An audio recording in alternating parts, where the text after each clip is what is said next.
আমি শাহিন সিদ্দিকী বলে দিলাম, আপনি যদি ওই জায়গায় যদি মসজিদ তৈরি করতে পারেন, আমি বলে দিলাম আপনাকে, আমি 1 কোটি টাকা আপনাকে। উঁচু গলায় করলে তুমি টাকার ওয়াদা, নামের আগে লেখা তোমার আছে পীরজাদা। রেডি করো কোটি টাকা তোমার ওয়াদা মতো, শিলান্যাসে হাজির ছিল মানুষ শত শত। ওয়াদা খেলাপ করে যারা তাদের বলে মুনাফেক। মসজিদ হলো আল্লাহর ঘর, আপত্তি কেন তোমাদের? নবী আনা মেম্বারে আর, নবী আনা মেম্বারে আর ডাকবে না তো কেউ। কেন? করতে হবে সাদা শাড়ির পিছনে ঘেউ ঘেউ। উপরওয়ালা তো সব দিয়েছে, উপরওয়ালা তো সব দিয়েছে, আর কি পেতে চাও? হুমায়ুনের কাছে গিয়ে ক্ষমা চেয়ে নাও। ফেলা থুতু তোমার ভাই। কাকে বলছি হুজুর বুঝতে পারছেন? আরে তোমার আর এক ভাই যে মাথায় টুপি খুলে নবান্ন কোম্পানিকে চোর চোর বলে স্লোগান দিয়েছিল, মনে পড়ছে? সেই হুজুরের উদ্দেশ্যে এই লাইন দুটো লিখেছি। ফেলা থুতু তোমার ভাই চেটে চেটে খায়, টুপি খোলার বিনিময়ে সে কনভয় বেশি পায়। সাইম কাসেম চাচাতো ভাই, লজ্জা এদের কিছুই নাই। সাইম কাসেম চাচাতো ভাই, লজ্জা এদের কিছুই নাই। লোভের কাছে বিকিয়ে দিল পরিবারের গৌরবটাই। গত কয়েকদিন আগে দেখলাম সোশ্যাল মিডিয়াতে ফুরফুরা শরীফের একজন পীরজাদা, স্বনামধন্য সাইম সিদ্দিকী হুজুর, তিনি খুব জোর গলায় উচ্চ আওয়াজে বলছেন যে হুমায়ুন কবির সাহেব যদি বাবরি মসজিদ করতে পারে, আমি 1 কোটি টাকা দেব। তো হুমায়ুন কবির সাহেব একরকম চ্যালেঞ্জ গ্রহণ করে হাজার হাজার মানুষের সামনে ঘটা করে বাবরি মসজিদে শিলান্যাস করে দিয়েছেন। একজন সাধারণ মানুষ হিসেবে আমি হুজুর আপনার কাছে জানতে চাই, সাইম সিদ্দিক হুজুরের কাছে, তাহলে হুজুর টাকাটা আপনি কবে দিচ্ছেন? যদি আপনি না দেন তাহলে আপনি ওয়াদা ভঙ্গ করেছেন, কথা রাখেননি। আর ওয়াদা ভঙ্গকারীকে কি বলে আপনি আমার থেকে ভালো জানেন। আপনার নামের আগে আছে পীরজাদা, নামের শেষে আছে সিদ্দিকী। সিদ্দিকী শব্দের অর্থ হচ্ছে সত্যবাদী। তাহলে সাধারণ মানুষ তো প্রশ্ন করবেই যে আপনি টাকাটা কবে দিচ্ছেন, যেহেতু আপনারা মিথ্যা কথা বলেন না। অলরেডি 24 ঘন্টা পার হয়ে গেছে, আপনি টাকাটা দেননি।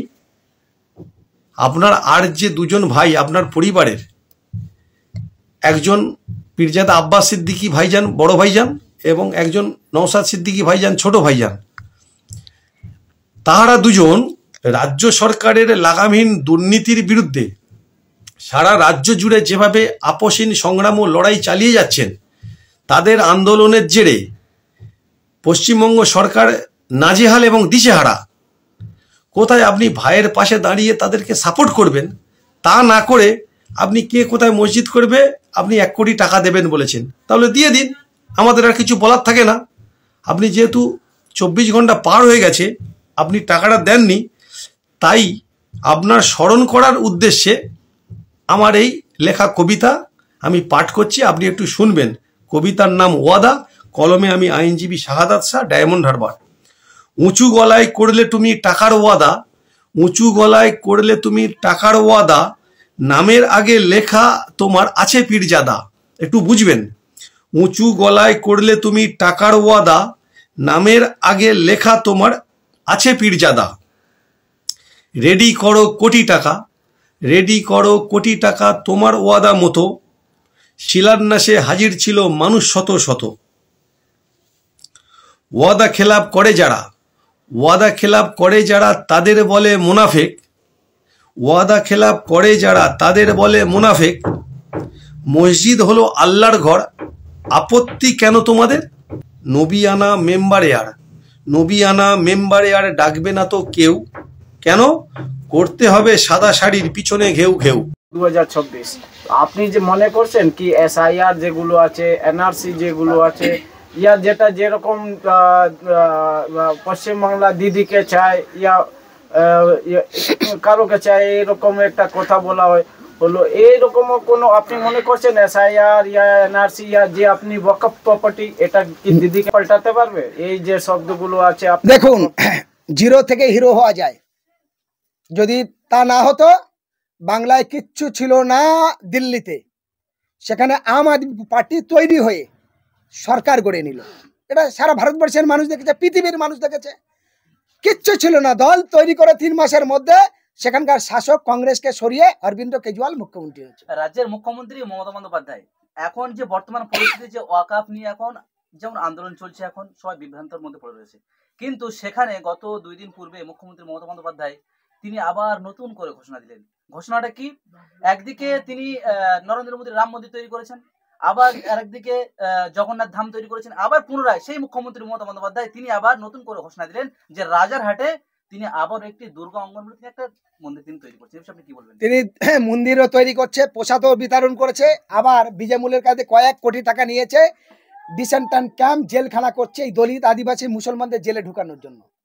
মুখ্যমন্ত্রী বলার আগে আমি কথাটা জানিয়ে রাখলাম বাংলার মানুষকে, কারণ এই মমতা ব্যানার্জি মোদির সঙ্গে চুক্তি করে, যেমন আসামে ডিসেন্টান ক্যাম্প হয়েছিল ডি ভোটার, মানে এই যে এনআরসি, এই যে এসআইআর নাম করে যে তালিকা গেল, এরপরে আসবে এনআরসি সিএ, সেই এনআরসি সিএ এর মধ্যে হরি হর জায়গায় এখানে ধরি লিখে দিয়েছে, হরির জায়গা ধরি, গাজীর জায়গা হাজি, লস্করের জায়গা লক্কর, মন্ডলের জায়গা গন্ডগোল। হ্যাঁ, সেই এরম ভুলের কারণে তাদের ভোটের আইডেন্টি কার্ডের পাশে থাকবে ডি। ডি মানে কি? ডাউটফুল, সন্দেহজনক, তুমি এই এলাকার নাগরিক নয়। আর তার জন্য জেলখানা তৈরি করবে, 4 কোটি খরচা হবে, 14 কোটি টাকা চাইবে। এ তো সেই মমতা সবসময় লাভের অঙ্কটা বুঝে। ঘোষণা করে চাকরি 1 লক্ষ পাবে, ফর্ম বিল্লি হয় 5 লক্ষ, পাস করে 25,000, 75,000 ভ্যাকান্সি খালি থাকে, কারণ এই ব্যবসাটা 5 বছর চলবে।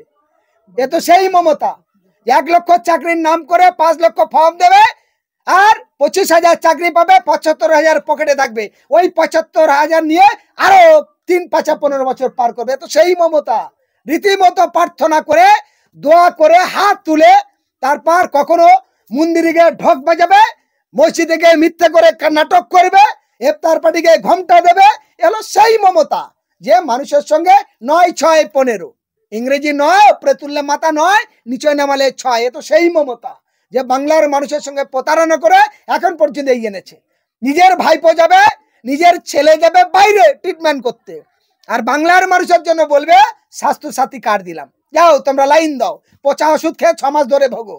যদি সব স্বাস্থ্য সাথী কার্ডে ভালো হতো, তাহলে অভিষেক ব্যানার্জি কেন লন্ডনে যায় চোখের ট্রিটমেন্ট করতে? জবাব দিতে পারবে?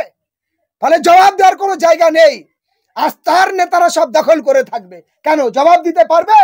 মুখ্যমন্ত্রীর দপ্তরে একাধিকবার চিঠি গেছে, 13 বছরের মাহফুজা বাসন্তী বাড়ি, তার এখান থেকে বিক্রি হয়ে গেল উত্তরপ্রদেশে, তার দলের নেতারা তার সঙ্গে যুক্ত, তাদের উদ্ধার করতে পারলো? আজ আনিস খান আবু সিদ্দিককে পিটিয়ে খুন করলো মমতা ব্যানার্জি পুলিশ মন্ত্রী, লজ্জা লাগে না? তাদের বিচার হলো? ফলে এসব কথাই যাচ্ছি না। হিন্দু মুসলমান দলিত আদিবাসীর সঙ্গে রীতিমতো মমতা ব্যানার্জি প্রতারণা করেছে। ফলে এই 3 বারে, 4র্থবারের জন্য বাংলার মানুষ যদি মমতাকে না পাল্টায়, এই বিজেমূলের তৃণমূলের বিকল্প যদি বিকল্প শক্তিকে না আনে, তাহলে মানুষ আরো ভয়ঙ্করী আগুনে পা দেবে, আরো ভয়ঙ্করী চোখের জল পানি আসবে।